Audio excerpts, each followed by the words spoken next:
All right, so we got David and Brian here. David on the left, Brian on the right. This is not the same David from the previous match. This is a different David. This is a pretty common name.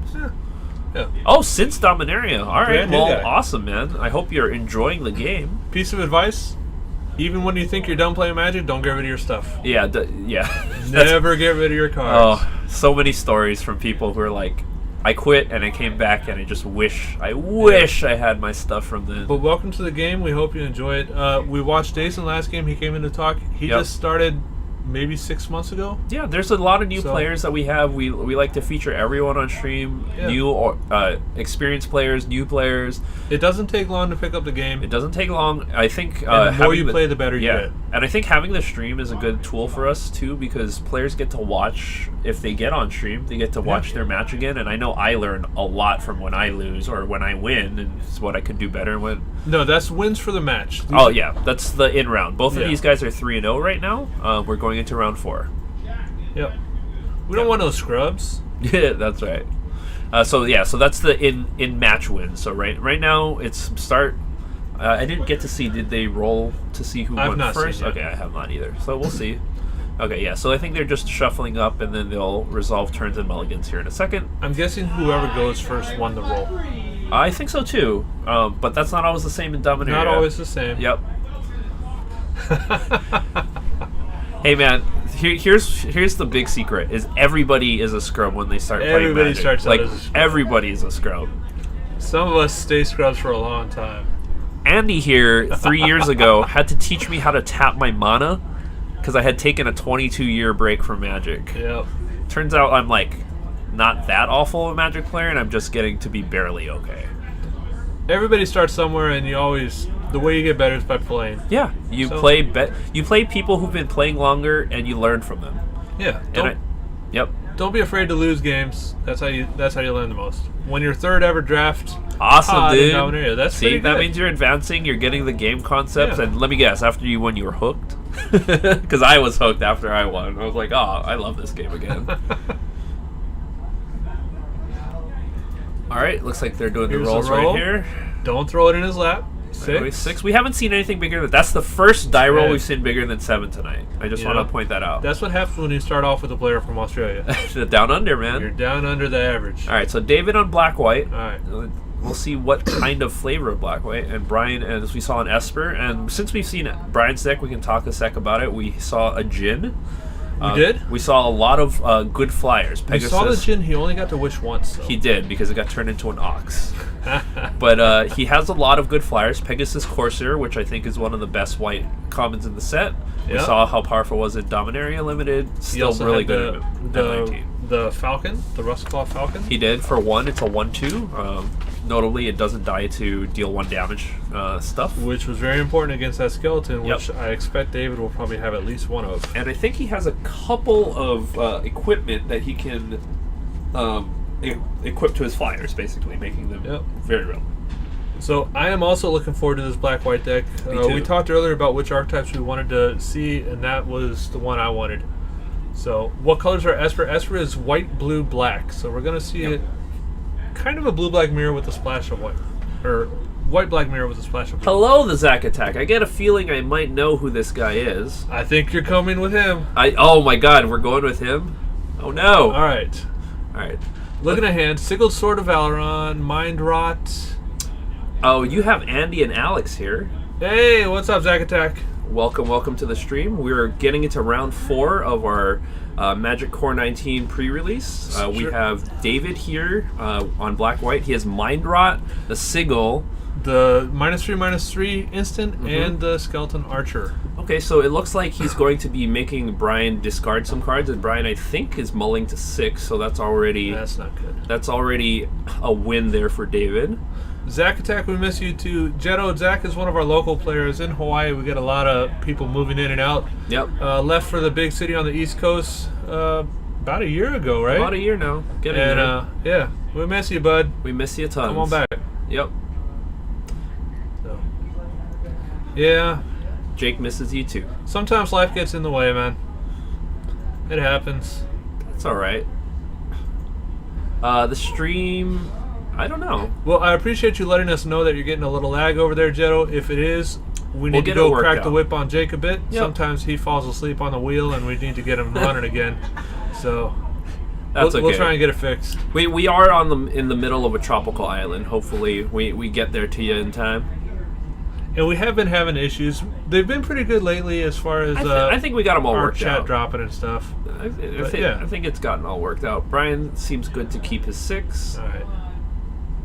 Is Brian on 1 land? It looks like he is, but he's also on 6 cards, so yeah. It's hard to go down to 5. He did scry land to the top, which is good. So David's starting with both colors already on turn 2. Looks like Brian is able to draw a 3rd land, which is great. He should be able to play the Courser next turn.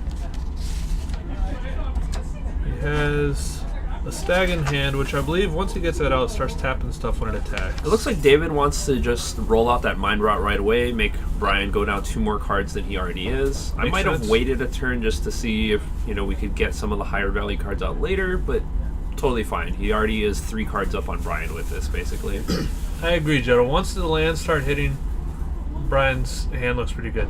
Yeah. He's got the 3/3 that taps blockers, and he can roll from there. And it makes sense that he wants to get rid of the Council. There's no way for him to cast it. He needs double blue. And the Angel costs 5. Luckily, he pulls another blue off the top and decides to play the Courser.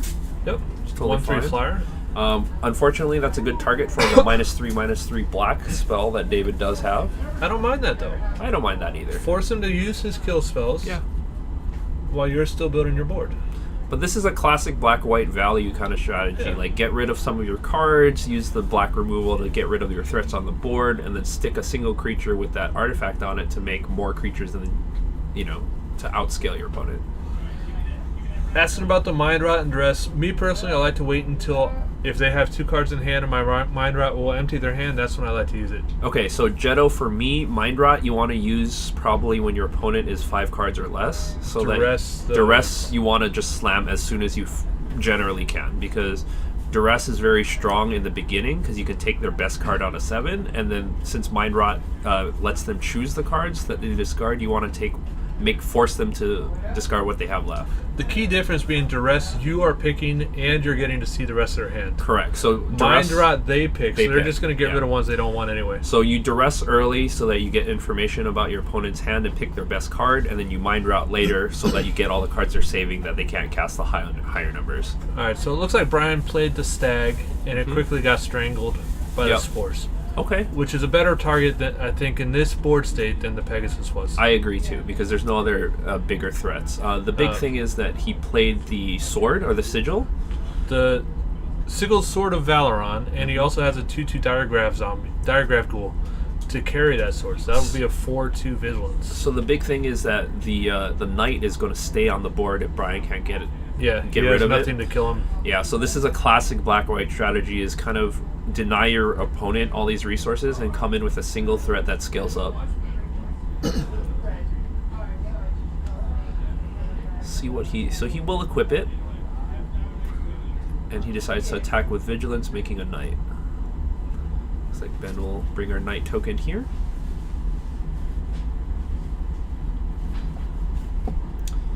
Diregraph Ghoul. It's a 2/2 that comes in tap for 1. Actually, that seems like a decent rate. It's not bad at all. Yeah. It's not that I want to be in 1-drops, though. Like, I think you want to be in later drops, but for this kind of thing that he wants to do, that seems okay. We got Jake, our tech guy, on the camera, Zach. And, I like that he's Jake the tech guy for Zach. All the angles. He's crawling around in the zone, and we even have some hand cams and stuff. We have some player profiles, and on Jake's player profile, I say that I'm pretty sure he's got hundreds of cameras around here. Yeah, we just see a few of them. That's right. That's right. I'm pretty sure they're everywhere. Hey, speaking of player profiles, I wouldn't mind seeing a player profile for the Zack attack. I have one in the works. I need Zack Attack to hit me up with some information, though. Zack Attack, if you have a chance, you should get with my co-host Andy here. And you did play here for a long time. So you can make your own player profile to feature on stream with us. All right, looks like he's hitting him with another Mind Rot. Second Mind Rot, which now Brian has to play off the top, and having just the Corsair and the Monolith makes it very, very hard for him to deal with. Now, knowing I have multiple Mind Rots changes whether or not I'm going to play it early. Yes. If I have another one to finish off the hand, I got no problem playing it early. Yeah, Zach, hit me up on Facebook, and I'll ask you some questions. Yep. And you have to provide your most interesting picture for Andy. No, I've already got a picture. Oh, you got a picture? Oh, we got one. Never mind. It's in the works. Oh, I'm so much more excited. What do we do for work then? I think he's asking Zach. Yeah. Yeah. Yeah. All right. Ooh. Here comes the Archer. Yep. And it looks like that already had some damage on it. Yep. He blocked the diregraph. The diregraph, so there's 2 damage marked on it already. Oh no. If you guys don't know, we do have a connection to Dak Faden here. You might want to ask Zach Faden about it. Alright, looks like another swing with the 2-2 and a 3-3. Yep. 2-2 gets blocked and killed, and the blocker goes down with it. Did Brian take care of the artifact? Is that what happened? Up there? Looks like it's kind of sealed it looked like away. The Hieromancer's Cage. He O-stoned it, basically, with the Hieromancer's Cage. Okay. Yep. Gotcha. And that was an exclusion mage that traded, so. Okay. So yeah, the black-white player has reduced most of Brian's resources down to nothing, and when you're playing Esper, having no cards is tough. Totally lost, gets rid of the 2-2. Yep. At least behind a 3-3, but that is going to take up David's next draw step. Yes. So, a little bit of tempo advantage, of course. Unfortunately, it does cost Brian a card. It just buys time for now. So really, Brian either needs something to draw more cards or something to stick on the board for a while. The double Mind Rot did a big number on him. Yeah, so Brian realizes that scoops it up. He doesn't have all that many answers. He's looking at 7 damage the next turn, and he only had 1 card in hand, so yeah. Yep. The big issue being that Mind Rot was able to take out 4 of Brian's cards, and when he started with 6, he really only got to play 3 real cards out there. Pegasus, Corsair, Monolith, and the O-Stone kind of effect. David did a very good job of stealing any sort of momentum Brian was going to get. Absolutely. He was able to get stuff out there to put pressure on and eat away the hand. So took Brian out of it. One thing I find amazing about Magic as a game that's been around for 25 years is that the strategies that certain colors use are the same 25 years later as they were when the game started. White weenie. White weenie was always a thing. If you watch if you watched our old school match, all I wanted to do was play a 2-2 and not let you play anything, which is kind of what David is trying to do here, but in a lighter sense, not let you play anything and come in with his 2-2s. Have you ever seen Pee-wee's Big Adventure? Yes, I have. You know, at the end where they're at the drive-in theater, and she turns to Pee-wee and says, "Pee-wee, don't you want to watch the movie?" Mm-hmm. And Pee-wee turns to him and says, "I don't need to watch it. I live it." Yeah. That's how I feel about our matches. Yeah. They were brutal. So. Yeah, so Brian doesn't seem to be running Murder or Lich's Caress, but we saw the Demon of Catastrophes that one game. He has Demon of Catastrophes. Black is more of a splash form, it seems. Yeah, it seems he's white-blue He's very heavy into blue control and white flyers. And I think he just has a couple of very interesting black threats that he's splashing for. He had multiple counterspells. Yes. Multiple 3, tempo cards. Yes. Totally Lost, the Archmage. The Mage was a great one. And just flyers out the wazoo. Mm-hmm. He had a lot of 1-3, 2-2 kind of flyer kind of deals. Yeah. Divination, Corsairs, all those kind of cards. Yep. He also was running Essence Scatter, Double Cancel. So a very controlling build. Black is definitely kind of a splash, probably mainly for the Demon. I think Brian also is considering sideboarding very hard here, given the fact that he saw all those Mind Rots and figuring out a way to still play a fair game of Magic without losing all his cards. Counter spells don't work very well when you have to discard them. Absolutely, especially Mind Rot comes out The big quick. thing is Brian was on the draw, I believe. Right. So he did not a mulligan. And a mulligan, so he didn't get to play his counterspell on curve as opposed to being Mind Rotted on that same turn. Zach, we're on round 4 of 4. And this will be our last round. Hopefully we'll be able to get the winner of this round in here to talk to us. Yep, we'll chat with them at the end, and then me and Andy will probably be opening. We have 10 more packs. We have 10 more packs. We've only seen 4 mythics. We got Vivian, Resplendent Angel, Liliana, and the Dragon. Yep. So we've seen 4 mythics and a foil rare, so we should have anywhere between 1 and 3 mythics in our last 10 packs. Yeah. So hopefully that's good. And I opened a Nicole Bolas slip card. Oh, Jetto, do you know something I don't? Do you like being on the draw in M19? Because I was on the draw for Dominaria the entire time, if I could have been. I just have not had enough time to play with M19, seeing as it's not even out yet. But I would not argue against being on the draw after doing it in Dominaria so much. Looks like Brian actually has a pretty heavy sideboard plan. Oh, yeah. And it looks like he's going to go heavier into black. This is the last round, man. Hey, you're in it to win it. You got to go big. Got to go very big on this one. So draw for Dom was better for different reasons, but some decks did like to go first. All the aggressive tempo decks go first in them. The reason why you'd be on the draw in Dominaria is that if it's a slow format, or even in M19, is if it's a slow format and a lower power format, it's more important to have more cards than to have early threats.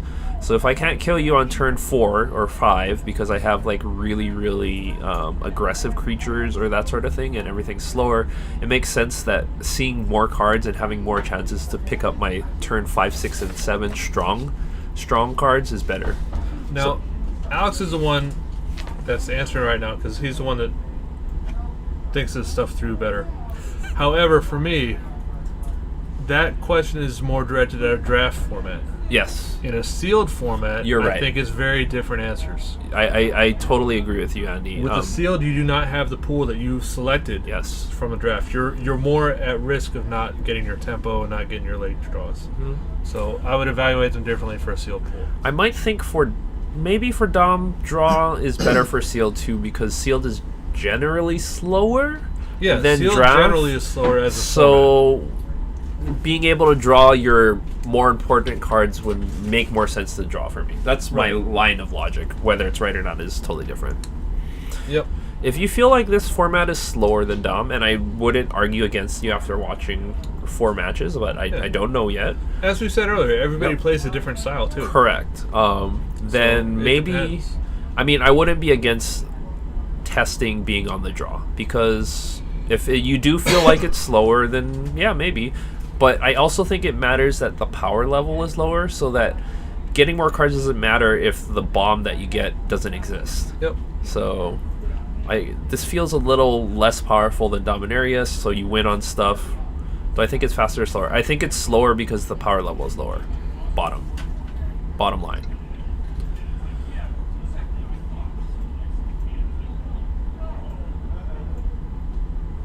I just like to draw cards. It's that too.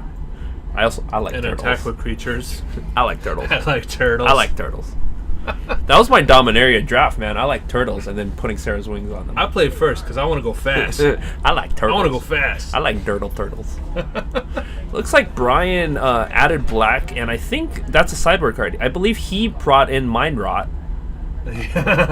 And with his Esper, and he has natural colors in Esper. He's one land short so for playing 2 more of his cards. 2 lands. Yep. Oh, is that Liches? I see Liches. I see Liches, Caress, Knightly Valor, Demon of Catastrophes. Lost to the last one. David had a strong hand too. So I'm liking that Liches, Caress. This will be interesting because the timing of which when you play Mind Rot might actually matter now. Yep. That's a very strong hand on David's side. Essence Scatter is 2 lands though, right? Yeah. But Brian also just drew an Essence Scatter, which is an awesome answer for... yep. No life gain. Okay. So, Brian used it on the 1/3. Just keeping the board clear. Keeping the board clear. Makes sense. Comes Mind Rot. If he knew his hand, I think I would have held it. Oh, definitely. Because of the demon. And all I also would have waited on the Mind Rot. Yep. If I knew his hand. But he didn't. That's right. So let's see which 2 cards David decides to throw in the bin. I'm thinking the expensive ones. He's only got 2 lands. He didn't draw a second or a third. He's holding the demon because that's only 4 mana. So the thing is, he has 2 cards that cost 5 or more in double colors, black and white. So it's rough. So he decides to get rid of the Caress, I think. So he's got the Shield Mare, which he held on to. It costs 3 mana, so hopefully he draws a Plains and can play it. That's a really rough one. David missed his 3rd land drop. This can be very, very relevant. Yep. Brian's hitting, but he still only has 1 blue. He missed the blue. Okay, so he decides to play the Bugler. The Bugler, so he can top tutor 4 cards for a creature with power 2 or less. Anything? Whiff. We whiff. Totally lost in 3 lands. Yeah, triple land and totally lost. Shuffles a 3, puts him back to the bottom.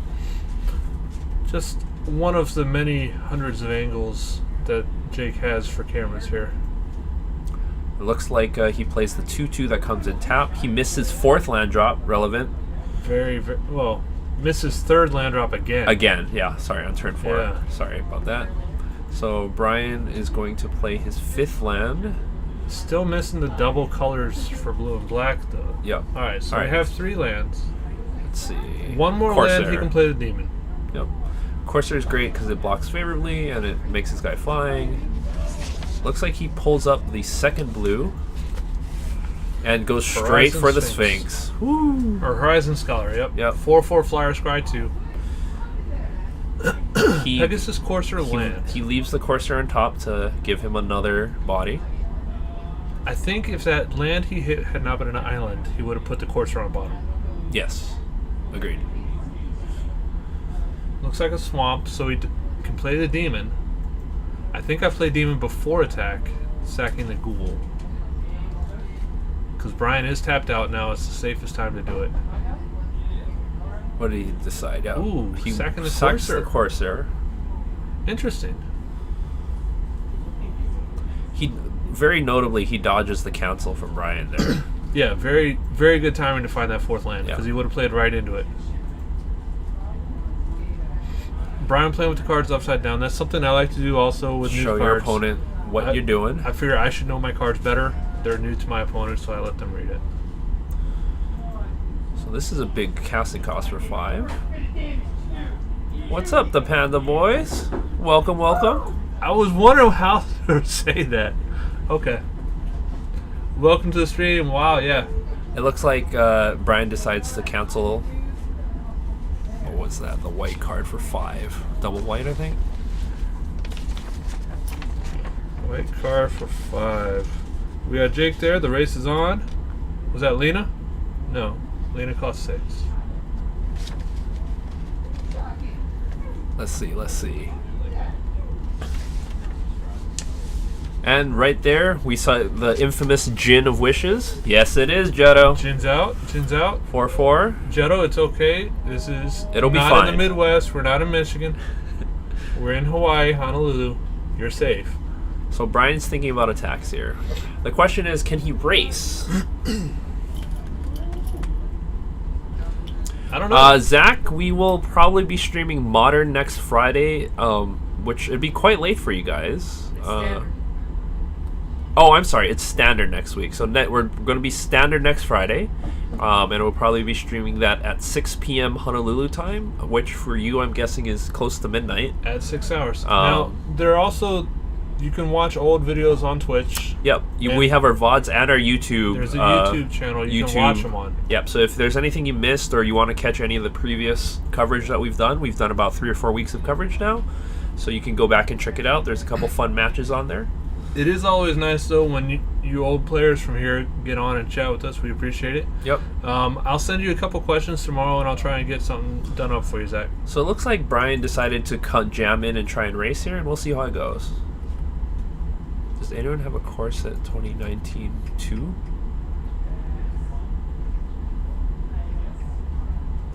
We enjoy it in the chat. I'm not totally understanding what you're asking, Panda Boy. Well, I'm going to focus on the game. Because Brian's at 5, and there's a 6/6 flyer. There is. So he did come in, and then Brian is figuring out whether or not he's going to jam in as well. And he does. Okay. Okay, so he attacked for the win. He did the race, yep. And we're going to Game 3. Very tight race, very tight. So it looks like David being stuck on lands for those 2 turns. Both of these guys, because they're playing... Zach, take it easy, man. Aloha. Yeah. both of these guys, because they're playing cards like Mind Rot, once the Mind Rot resolves and somebody either misses a creature or a land, it tends to steamroll in that person's direction. So in this sense, we saw in game 1 we saw David Mind Rot twice, and Brian was never able to gain presence, and then David just grew really quickly. And in this sense, David got stuck on lands, and Brian was able to Mind Rot and bring a couple extra flying threats, even though David was able to bring his demon out. Yeah, of note, David was stuck on land. He missed 2 separate drops. Yeah. But once he hit and got that demon out, he was able to turn that game around very, very quickly. Yeah, I think if he was able to curve out and actually hit his land drops, it would be a much different story. If he hit that land 1 turn earlier. I mean, that's how Magic goes. You sometimes don't hit that land. Definitely been on both sides. I've definitely been on both sides. That feel when you either get the one card you need off the top, or you just miss completely. Yep. And we were watching somebody, I think it was last night we were watching, and Dason lost the game, looked at the top card, and it was the Demon Lord that would have saved him. Which he could have flashed in with Threats the Portal Gateway. Instant speed. Yep. So, yeah. Never give up, never surrender. So, interesting to note that in this game, whoever went first seemed to also just win because they got to play their card on curve. I think that's relevant. We'll see how it works out in this next match, or in this next game. I understand that there is a reason to not play first. Yes. I just don't like it. I'm with you, Andy. It was the hardest thing for me to get used to. It is not right giving your opponent the first turn. That's my take. It never feels right. It's one of those things that it doesn't seem like logical, but when you actually put it down, you're like, oh, that makes sense in this specific environment. That environment would not be my head, Alex. It will never make sense there. You know who I actually... Okay, so I actually learned that going second on the draw was better in Dominaria from the trophy leader who crushed my face.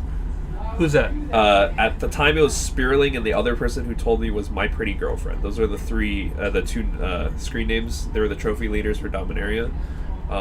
And both of them decided to be on the draw in one of the early matches I played with them, and I politely asked them why they thought that was a better idea, and they were kind enough to actually talk to me about it because I talked to them civilly, and we had a good discussion, and I noticed my win rate percentage went up when I listened to those guys. Very interesting. Yeah. Alright, so it looks like a lot of lands. Brian had a demon this turn. Yep. There's Strangling Spores. Ooh, this is a one-lander. Oh. David is... That's not a good start. That not a good start. That is really rough. It looked like he had everything he wanted in his hand. Alright, that's good, but I think he wanted a white one. He needs a white source, yeah. This could get out of hand really quickly if David misses his next land drop. We'll see what happens here. Alright, so Brian has a swamp in hand still, so he is going to hit all 3 colors that he wants. Brian he's able to get a threat on board this turn. Does he have a counterspell in hand at all? I don't know, but... If not, then jam. Sure, I think I play anyway. Get the threat out. Because David's big threats don't start till he gets 4 mana. Right, and Brian... Mind Rot is a worry. Yeah. But he has cards to discard. Unfortunately, he missed his 3rd land drop again, it looks like. He has to move to discard. What is it about our last round, every time we do a stream, one of the players decides to doesn't get the one-lander? Yeah. And I always have to quote Matrix and say, not like this. Not like this. I mean, for me, like, I can't keep a one-lander and feel good about it. Not unless it has a soul ring. Yeah. I think Brian should maybe play a swamp here in preparation for the demon, but no. Oh. Swamp would have felt good, because then if he draws another swamp, demon comes out. I'm not sure exactly how many lands Brian We don't have deck lists? We can probably ask him when he comes in, if he does come in. Wins. Or if David comes. Actually, I think they both are going to come in. I'm not sure yet, though. We'll see. I don't know. Wait, we'll ask whoever in the post-game interview how their deck was built out, certainly. Yeah, this is frustrating for David. Yeah, that's super rough. And discarding the white cards is correct here, because there's no other way to... Yeah. There's no other way to cast them. It's a double white mana cost. Yep. Wow, there's the angel that pumps for Anthem, so it'll take 2. Angel of the Dawn. So now that represents 4 flying. Yeah. Oh, no. That's why you never look, David. Never look at the top cards. Oh. Yeah, that went quick, and that's a bad way to end it. That's rough. In the pre-release. But he went 3-0. Yep. Had a lot of good games earlier in the day, I'm sure. His deck looks sweet. Yeah. The first game, he just... exactly what he wanted to do. Discard, stick a threat, jam. Yeah.